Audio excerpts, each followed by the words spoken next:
સુરતની એક હીરા કંપનીના કર્મચારીઓને ફળી ગઈ છે દિવાળી। તેમના 1200 જેટલા કર્મચારીઓને દિવાળી બોનસ પેટે મારુતિ સુઝુકી કારની વહેંચણી કરી છે। તે સાથે જ 500 જેટલા કર્મચારીઓને રાહત દરે ફ્લેટ્સ આપવામાં આવી રહ્યા છે। હીરા કારોબારમાં બોનસ આપવાની તેમની આ સ્ટાઇલ ગત વર્ષથી શરૂ થઈ છે।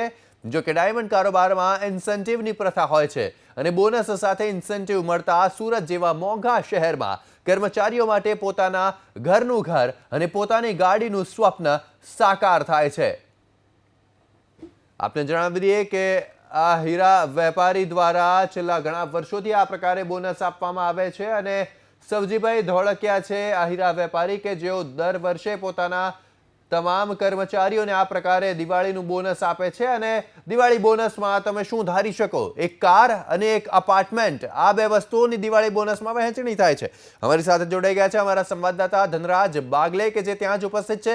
ધનરાજ, દિવાળી બોનસ પેટે કાર અને અપાર્ટમેન્ટ આપવામાં આવે છે, આવી નોકરી સૌ કોઈ કરવા માંગશે?